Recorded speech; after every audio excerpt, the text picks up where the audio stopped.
So, you're a Japanese national, you're living abroad, but if you ever had that dream of starting a business back home, it's a really common thought, but man, it can seem super complicated. Today, we're going to cut through all that noise and find the absolute smartest way to do it. We're going to focus on the three things that really make or break any new business: getting subsidies, handling taxes, and just making sure everything is legally stable. It's such a powerful idea, right? The thought of reconnecting with your roots, maybe even breathing some new life into a place you really care about. But how do you actually turn that dream into a real, profitable business when you're living on the other side of the world? Yeah, that's where things can get a little tricky. Okay, to make this super clear and practical, let's follow a story. Picture this: someone with dual Japanese-Australian nationality living down in Australia. They've got this great goal: take an old family home up in Akita and turn it into a killer Airbnb. The hurdles they're about to face? They're the exact problems we are here to solve today. So, to get this Airbnb off the ground legally, our entrepreneur is basically at a fork in the road. They have to set up a company, right? But it turns out there are three very, very different ways to do it. And the path they choose is going to have a huge impact on pretty much everything, from their budget to their ability to get funding.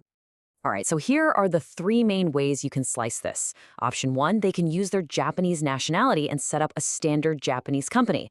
Option two, they can lean into their foreign residency and create a foreign-owned company in Japan. Or option three, just open up a Japan branch of their existing Australian company. Now, on the surface, they all sound kind of reasonable, but trust me, they lead to completely different outcomes. Okay, so how on earth do you choose the right path? Well, it really boils down to the three things every single business owner obsesses over: getting money, we're talking subsidies and loans, then managing your costs and taxes, and finally, just having a stable, easy-to-run business. So let's put our three options head-to-head and see how they stack up. Whoa, okay, the difference here is just massive. It's not even close. Option one gets full access to everything, and you know why? Because for a business like an Airbnb, the most valuable funding comes from local subsidies. For things like renovating vacant houses. These are run by the local governments, and guess what? They're almost always designed for Japanese residents and their companies. The other two options, they're either seriously limited or completely locked out. Now, you might have heard this rumor floating around about a 10 million yen subsidy just for foreigners. Let's just clear this up right now. That was a loan program, it was only in Tokyo, and it's over. And more importantly, it was never really meant for dual nationals to begin with. This is so important. The winning strategy here isn't about finding some secret foreigner loophole. It's about using the massive advantages your Japanese nationality already gives you. Okay, now for the money talk. And this is where a lot of people get tripped up. See, setting up a foreign branch looks really cheap up front. But just look at those annual fees. Managing international tax law is an absolute nightmare, and you'll easily pay an accountant over 1 million yen every single year. Compare that to a simple Japanese company, where the setup and annual fees are way lower and totally predictable. Now, this slide is a little tricky, so let me break it down. You see that 5-star rating for opening a bank account as a foreign company? In reality, for a non-resident, it's a bureaucratic nightmare. But as a Japanese national with a Japanese company, it's simple. It's straightforward. And that basic credibility makes everything else easier. Getting permits, hiring contractors, you name it. It is, without a doubt, the path of least resistance.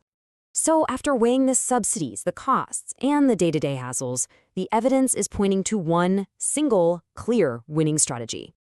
So after all that, when you put everything on the table, from getting those vital renovation grants all the way down to just being able to open a simple bank account, which path actually gives this business the greatest shot at success? It's not even a close call, folks. The smartest, most strategic move is to use your Japanese nationality to establish a domestic Japanese company. It is, hands down, the most practical and financially sound choice you can make. And here's exactly why this works so well. You get full, unrestricted access to all the subsidies, especially those critical local ones. The whole Airbnb registration process is just simpler under Japanese law. You have maximum credibility with local banks, which means getting those low-interest loans. Basically, this strategy turns your Japanese nationality from just a personal detail into your single greatest business asset. Okay, so we've decided on a Japanese company. But which kind? Well, for a situation like this, the answer is a Godo Kaisha, which is basically Japan's version of an LLC. It's perfect for this kind of business. It gives you all the liability protection you need, but it's way simpler and cheaper to run than a traditional kabushiki kaisha, or KK, which requires all this strict governance and shareholder meetings. That's just total overkill for a small Airbnb. I mean, just look at these numbers. They really tell the whole story. You can get a Godo Kaisha up and running for about 100,000 yen. A Kabushiki Kaisha, that's more than double the cost. For an Airbnb, the Godo Kaisha gives you all the legal protection you need for less than half the setup cost. It's a no-brainer. All right, we've figured out the what and the why. So now let's get down to the how. We're going to lay out a really clear, actionable blueprint to turn this winning strategy into a reality. So here it is, your 4-step action plan. Number 1, assemble your team in Japan. You'll need a judicial scrivener for the registration and an accountant for the taxes. 2, have them officially establish your Godo Kaisha. 3, while they're handling all that paperwork, you can start prepping the actual operations, finding contractors, applying for permits. And finally, number 4, launch and get your remote management systems in place. Follow these steps and you're golden. And that brings us to a really cool final thought. This isn't just about one person's Airbnb in Akita. What if thousands of Japanese nationals living all over the world use this exact blueprint? Could this global diaspora, armed with the right strategy, actually become a powerful new force in revitalizing rural towns and communities all across Japan?